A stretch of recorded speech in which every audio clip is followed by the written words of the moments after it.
కుంభమేళనా కుంభమేళలో స్త్రీలు పురుషులని భేదం ఏం లేదు. ఎవరైనా వెళ్ళి దర్శనం చేసుకోవచ్చు. సాధు సత్పురుషులను దర్శనం చేసుకోవచ్చు. త్రివేణి సంగమంలో స్నానం చేసుకోవచ్చు. అక్కడ భాగవత కథలు జరుగుతాయి. భాగవత కథలు జరుగుతుంటే సప్తాహం అంటే 7 రోజులు. భాగవత సప్తాహంలో 7 రోజులు మీరు ఆ కథలు వింటుంటే భోజనం పెడతారు, ఉండడానికి షెల్టర్ ఇస్తారు. 7 రోజులు అక్కడ ఉండొచ్చు. కాకపోతే ఇంత హాల్ని ఎక్కువ మంది అంటే అడ్జస్ట్ చేసుకోవాలి. సపరేట్ రూమ్ అంటే దొరకవు. కనుక అక్కడ భాగవత సప్తాహం ఎక్కడైనా సరే హిందీ వస్తే హిందీలో పాల్గొనవచ్చు. మన తెలుగు వాళ్ళు కూడా వాళ్ళ స్వామి కూడా జరిగే అవకాశాలు ఉంటాయి. ఇక హిందీ వచ్చిందనుకో ఎక్కడ ఏ సత్సంగం వచ్చు. ఇక్కడ రామకథ వింటాం, అక్కడ భాగవత కథ వింటాం. ఇంకొక దగ్గరికి వెళ్తే వేదాంతం వినవచ్చు, ఇంకొక దగ్గరికి పోతే యోగా ప్రవచనాలు వినవచ్చు. ఎక్కడ చూసినా సత్సంగాలే. ఇక పండుగే పండుగ. ఉపన్యాసాలు రకరకాల స్వామీజీలు ఎందరినో దర్శనం చేసుకోవచ్చు ఒకే దగ్గర. అంటే మేము తీసుకెళ్ళడం అంటూ ఉండదు. మాకు అక్కడ లంగా ఒక క్యాంపు జరుగుతుంది. ఆ క్యాంపులో సత్సంగాల్లో పాల్గొనవచ్చు. అక్కడ భోజనం దొరుకుతుంది, నైట్ షెల్టర్ కూడా దొరుకుతుంది. అన్ని తిరిగి చూసుకోవచ్చు. మళ్ళీ క్యాంపింగ్కి రావచ్చు. తెలుగు భోజనం తెలుగు వాళ్ళ కోసం, తెలుగు సత్సంగం.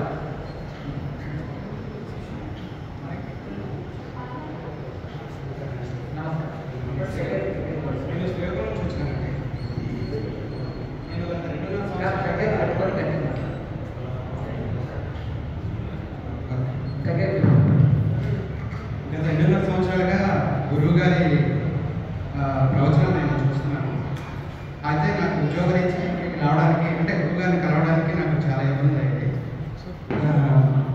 గురుగారి దైవం ప్రభుత్వ దైవం ఈరోజు ఆయన్ని కలిసే అవకాశం వచ్చింది.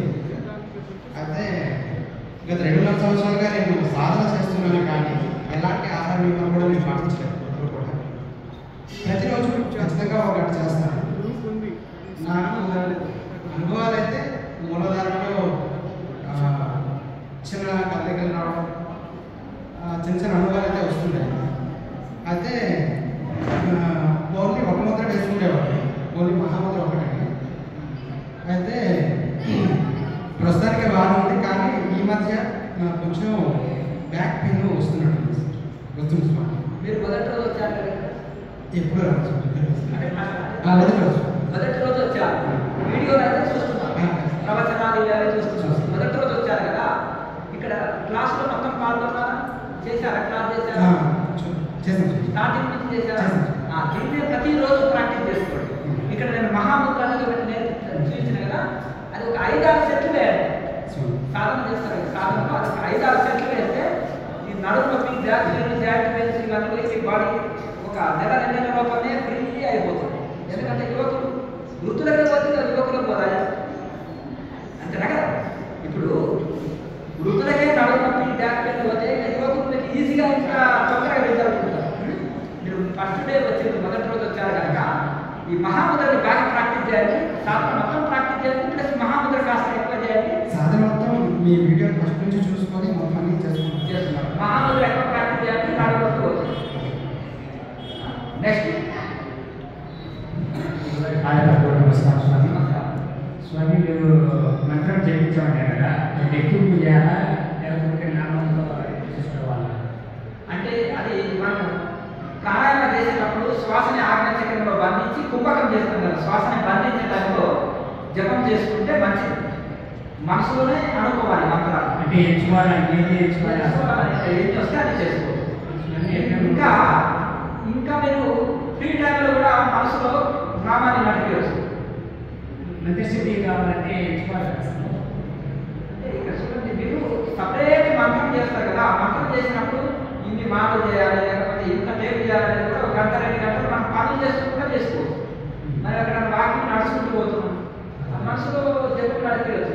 పనులు చేసుకుంటున్నాం, దాంట్లో కూడా దైవనామాన్ని లోపల మన మానసిక జపం వల్ల ఒకటి పెదవులలో ఉచ్చరించేది, ఒకటేమో గట్టిగా ఉచ్చరించేది వాచక జపము, ఉపాంశ అంటే పెదవులలో ఉచ్చరించేది, మానసిక జపం అంటే మనసులోనే నడిపించేది.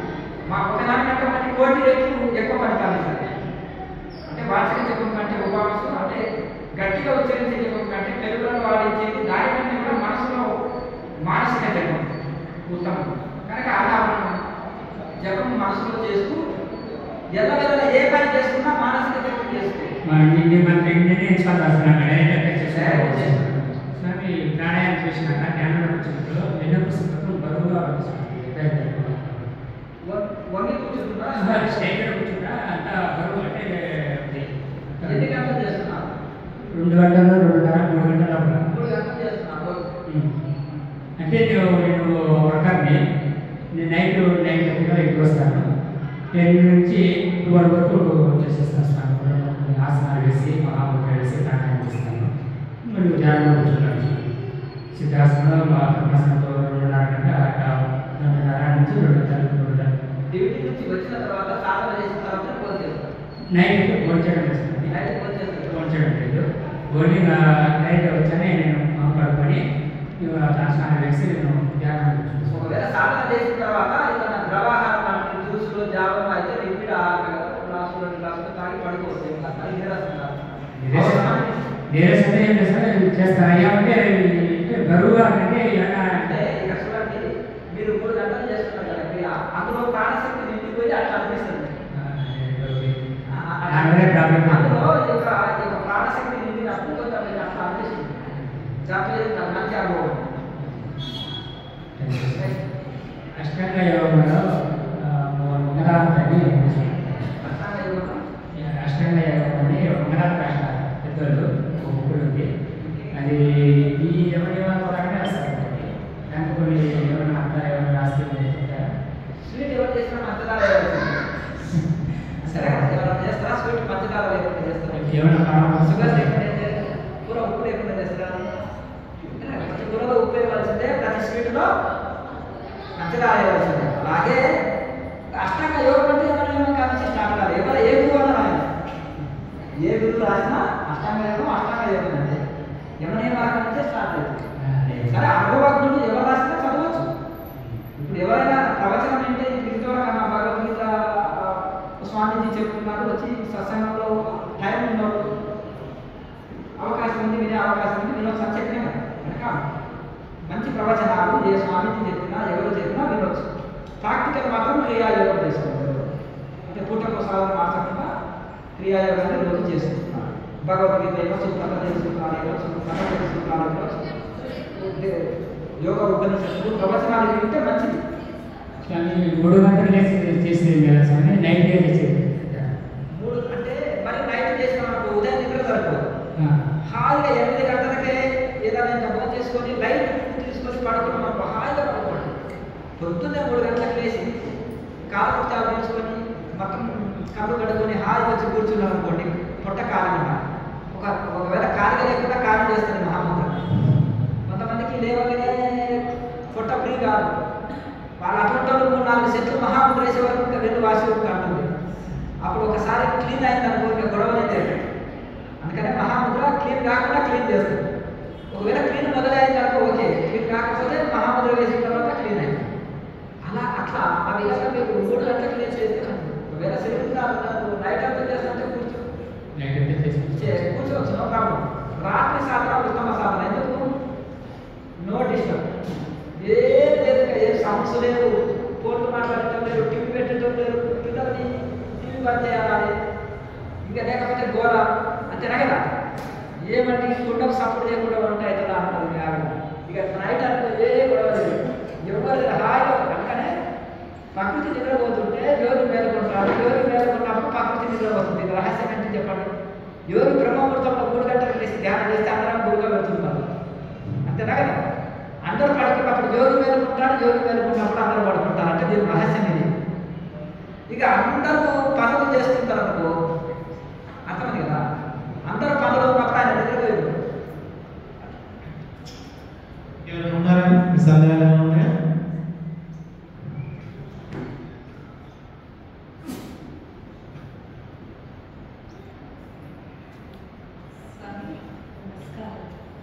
మనము ఈ క్రియ చేస్తున్నప్పుడు ఈ క్రియలో ఏ స్థితిలో రానప్పుడు మనం చనిపోతే మనకు మళ్ళీ జన్మ ఎటువంటి జన్మ వస్తుంది? అర్జునుడు వేసిన ప్రశ్న నేను వేసాను. అర్జునుడు అన్నాడు, ఓ కృష్ణ, యోగంలో సిద్ధి లభించకపోతే దేహం వదులుతున్నాను, మరి ఇక ఏమి లాభము? నేను పాస్ కాకపోతే దాంట్లో ఏది సందేహం వద్దు నాయన. ఈ జన్మలో ఎక్కడి వరకు సాధన చేసినావో వచ్చే జన్మలో చిన్నప్పుడు సందేహం మళ్ళీ అక్కడి నుంచి స్టార్ట్ అవుతారు. కొంతమందికి ఈయనకి ఎట్లు వచ్చినాయండి ఇవన్నీ. రమణ మహర్షి చిన్నప్పుడే ఎట్లా ధ్యానం చేసిండు, రామకృష్ణ పరమహంస, వివేకానందుడు చిన్నప్పుడు సంది మెడిటేషన్. నాకైతే 5 ఏళ్ళ నుంచి నేను భయపడుతూ మెడిటేషన్. అంటే ఇది సన్యాసం అంటే తెలియదు, యోగా అంటే తెలియదు, మెడిటేషన్ అంటే తెలియదు, భక్తి అంటే తెలియదు.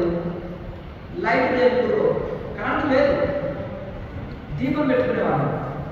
మరి అట్టి పల్లెటూరులో ఇవన్నీ తెలియకుండా ఎట్లా వచ్చింది? ఒక శంకరాచార్య ఒక ఉపమానం చెప్తారు. ఒక ఆవు దూడ పుట్టగానే తల్లి కొడుకు దగ్గరికి పాలు తాగడం కోసం పోతుంది. చిన్నపిల్లవాడికి తాగు తాగు తిను తిను అనే నోట్ల కూతుంటారు భోజన.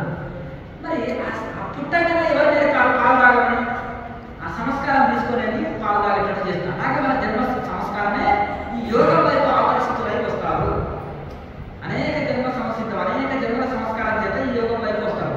అయితే ఇంకొకటి అలా మనకు ఇది అవుతుంది కనుక మళ్ళీ యోగం వైపు ఆకర్షితులై చిన్నప్పుడే ఆ సాధనలు ప్రారంభిస్తాం. ఇంకొకటి అర్జునుడు వేసిన ఇంకో సెకండ్ ప్రశ్న, మనుషులు కూడా ధ్యానం చేస్తే ఇక్కడ సుఖం లేదు. అంటే భౌతికులు ఇది అది తిరిగి తాగుతూ ఎంజాయ్ చేస్తుంటారు కదా, అంటే ఈ సుఖం లేదు, ఈ లోక సుఖం లేదు. పోనీ దేవుడి కూడా మనుషులు లైన్ అయితే ఆ బ్రహ్మానంద రూప సుఖం ఉంటుంది. ఆ సుఖం లేదు, ఈ సుఖం లేదు కదా. మరి అతను ఒకవేళ దేహం పొందితే ఏ గతి పొందుతాడు. పోనీ అతను ఇక్కడ సుఖం లేదు, అక్కడ సుఖం లేదు కదా, వేస్ట్ కదా ఇది. అంటే ఆధ్యాత్మిక సాధన చేసే వాళ్ళు ఎన్నడూ చెడరు.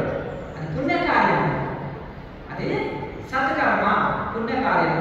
మరి పుణ్యకార్యం చేసిన వాళ్ళు ఎట్లా చెప్తారు? వైరాగ్యం కొరత ఉంది, కొంచెం వైరాగ్యం తక్కువ ఉండి ప్రపంచం వైపు మనసు వెళ్ళిపోతుంది, భోగాల మీదకి మనసు వెళ్ళిపోతుంది, మనసు దైవంలో నిలవలేకపోతుంది. కానీ ప్రయత్నం అయితే చేస్తున్నాడు, నేను చెయ్యాలి, సాధన చేయాలని. ఇది సహజంగా అందరికీ కొత్తలో ఇబ్బంది కలిగిస్తుంది. తర్వాత కొంచెం యోగంలో పట్టు సాధించిన తర్వాత వాళ్ళకి మనసు కొంచెం అంతర్ముఖం అవుతుంది. కొంతమందికి 5 నిమిషాలు 10 నిమిషాలు ఆనందం కలుగుతుంది. కొంతమందికి ఇంకా గంటల తరబడి కూర్చుంటే గంటల తరబడి ఆనంద స్థితి అందుకుంటారు. అయితే వాళ్ళకు ఏ విషయాల మీదకి మనసు వెళుతుందో వచ్చే జన్మలో ఇప్పుడు మంచి లగ్జరీ జీవితం గడపాలంటే ఏముండాలి? లగ్జరీ జీవితం గడపాలంటే ఏముండాలి?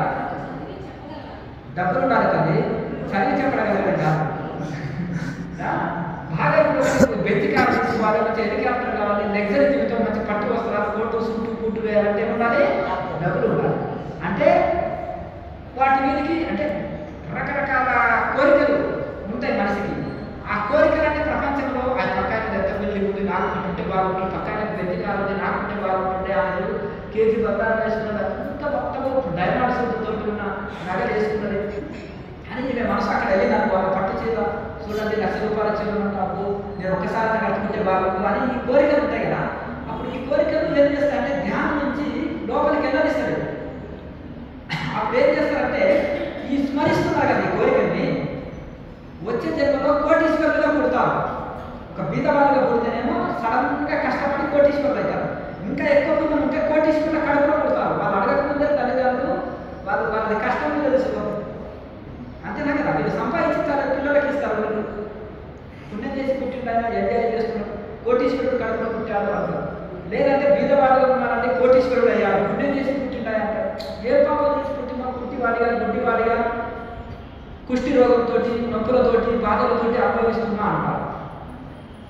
అందుకనే ఒకటి ఉంది, జపం చేసిన వాడికి పాపం లేదు, కష్టం చేసిన వాడికి కరువు లేదు, ప్రాణాయామం చేసిన వాడికి పాపం లేదు.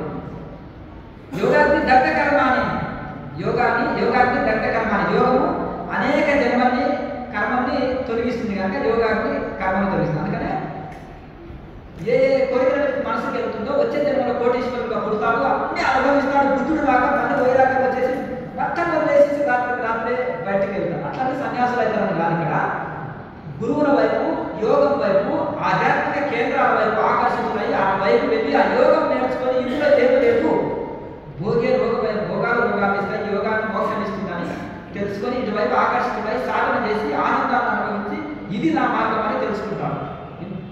అట్లా కొంతమంది కోటీశ్వరులు కూడా ఆస్తులు వదిలి సన్యాసులు అయిపోతున్నారు, ఆస్తులు వదిలి ఆధ్యాత్మిక జీవనం గడుపుతున్నారు. కొంతమంది సకల సంపదలు ఉంటాయి కానీ మీద పడుతుంటారు, మట్టి పాత్రలో తింటారు. ఈ బిల్డింగ్ మీద కూడా మొత్తం చెట్లు పెంచుకొని అక్కడ కూర్చొని ధ్యానం చేసేటప్పుడు ఉన్నారు. ఎందుకు అంత కోటీశ్వరులు అయింది? సాధారణ జీవితం, ఆధ్యాత్మిక జీవితం ఎందుకు గడుపుతున్నారంటే వాళ్ళు గత జన్మలో యోగ ప్రశ్నలు అంటే మనసులో ధ్యానం చేశారు,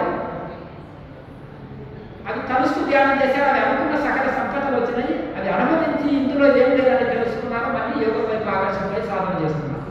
కనుక మనసులో ఒక సాధన చేస్తున్నా దానివల్ల నష్టం ఏం లేదు, కానీ వైరాగ్యంతో చేస్తే బెనిఫిట్ ఎక్కువ ఉంటుంది. ఇది పుణ్యకార్యం కనుక ఒకవేళ మనం అనుకున్నది మోసం పొందకుండా దేహం మధ్యలో వదిలితే చిన్నప్పుడే సాధన స్టార్ట్ చేస్తాము. స్వామిజీ పాదాలకు నమస్కరిస్తూ, స్వామిజీ రోజు ఉదయం ఎవరైనా నాకు 1 లీటర్ నీళ్ళు తాగే అలవాటు ఉంది. నీళ్ళు తాగినాక క్రియ చేయవచ్చు, లేక నీళ్ళు తాగడం మానేయాలి. ఒక మాట చెప్తాను. అర్ధరాత్రి 2 గంటలకు 1 గంటలకు లేవండి, 1 లీటర్ లాగించేయండి నీళ్ళు, హాయిగా పడుకోండి. మధ్యలో 2 సార్లు వచ్చినా వెళ్ళండి. ఇక లేవాలి ఈ లోపల సాధన లోపల ఇది క్లీన్ అయిపోతుంది. అప్పుడే తాగాలనుకో పొట్ట నిండా బరువు ప్రాణానికి కష్టమైంది. ఇప్పుడు ఫోన్ చేసినాక 1 అవర్ తర్వాత నీళ్ళు తాగవచ్చు. మనం తింటామండి, తిని పడుకున్నాక మధ్యలో ఒకసారి మేలు వచ్చినప్పుడు 1 లీటర్ లాగించాలి. నేను రోజు ఉదయం 3 గంటలకు లేస్తున్నాను స్వామిజీ. గంట సేపు పూజ నీళ్ళు తాగి తర్వాత స్నానం చేసుకుని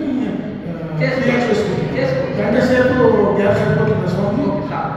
గంట సేపు ఇప్పుడు డబల్ డ్యూటీ చేస్తే డబల్ శాలరీ, ఇంకా మెల్లమెల్లగా పెంచుకుంటూ పోవాలని మీకే అనిపిస్తుంది. ఇంకో డౌట్, ఇప్పుడు మీరు చెప్పారు మోక్షం ఎప్పుడైనా జ్ఞాన రూపంలో ఉంటుంది అని చెప్పి నాకు పూర్వం చెప్పిన గురువులు. ఇంతకుముందు తల్లితో మీరు చెప్తున్నారు. ఇప్పుడు నాకు ప్రారంభము ఈ జన్మకు సంబంధం ఉంది, ప్రారంభము ఈ జన్మకు సంబంధం ఉంది. ఇప్పుడు ఏదైతే మీరు రమణ మహర్షి కోసం చెప్పారు, ఆయన పూర్వజంలో ప్రారంభం ఉంది కాబట్టి అక్కడ ప్రారంభించగలిగినాడు. ఇప్పుడు స్వామిజీ ఉన్నాడు, పూర్వం ఎంత పుణ్యం ఉందో ఆ ప్రారంభం ఉంది కాబట్టి ఇంత గొప్ప వ్యక్తిగా పుట్టినాడంటే నా అభిప్రాయం స్వామిజీ. అంటే అదే ఇప్పుడు భగవంతుడు ఎవరు పాపపుణ్యాన్ని స్వీకరించారు. ఒకరి సంపన్నులుగా, ఒకరి భేదవాళ్ళుగా, ఒకరు యోగులుగా, ఒకరి భోగులు పుట్టించుకు వాళ్ళ ప్రారంభమే వాళ్ళకు నిర్ణయం చేస్తుంది. ఇప్పుడు మీ దగ్గర 100 రూపాయలు ఉందండి, ఒక హోటల్కి వెళ్ళి భోజనం చేయాలంటే ఆ 100 రూపాయలు మనం ఏ హోటల్కి వెళ్ళాలంటే ఆ 100 రూపాయలు నిర్ణయం చేస్తుంది. అంతేనా?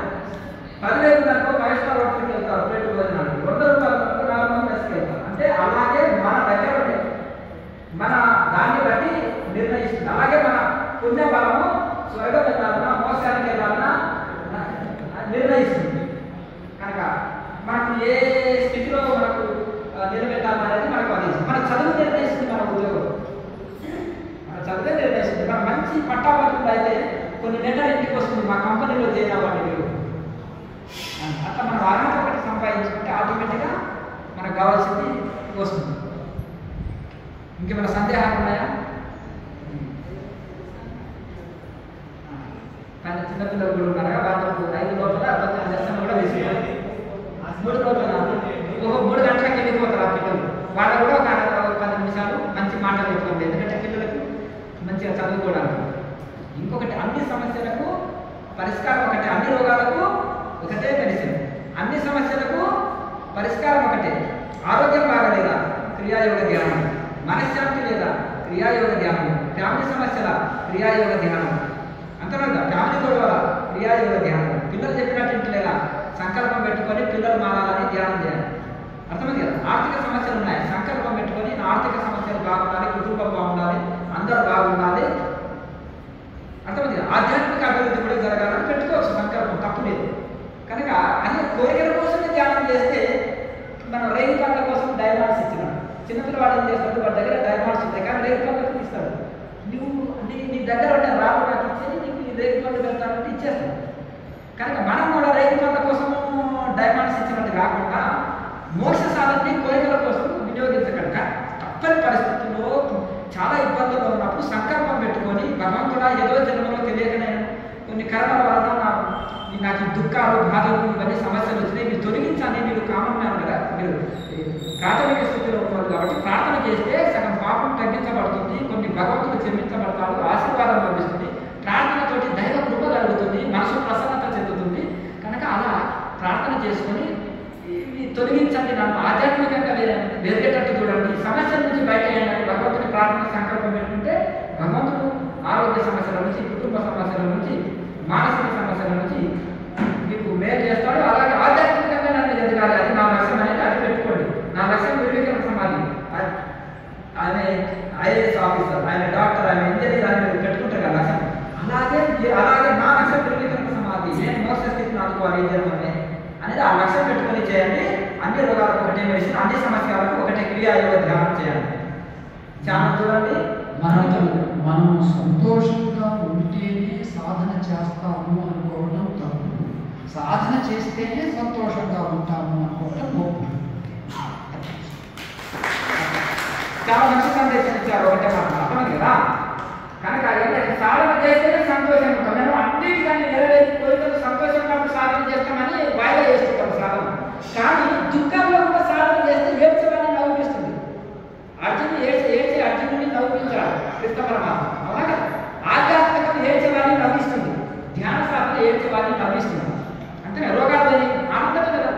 ఏడ్చుకుంటూ ధ్యానం చేసినాం అనుకో రోగాలు పోయి ఏడుపు పోయినట్టే కదా, సమస్యలు పోయినాయి ఏడుపు పోయినట్టే కదా. కనుక ఏడుపునే యోగం పోతుంది. మనం ఏడిస్తే దేవుడి కోసం ఏడిస్తే యోగం అవుతుంది. అర్థమైంది కదా. సంసారం కోసం ఏడిస్తే రోగం అవుతుంది. అర్జునుడు దైవం కోసం ఏడ్చాడు కాబట్టి విషాద యోగం, ఆయన విషాదం కూడా యోగమైంది. చాలా సంతోషం. అందరూ వచ్చి సాధన చేయండి, చదివించండి. ఆ చిన్న పిల్లలు ఇంత చూశారు కదా బ్రహ్మచారులు, వాళ్ళకు ఒక 10 నిమిషాల మంచి సందేశం ఇచ్చి మరి ఇంకా మంచి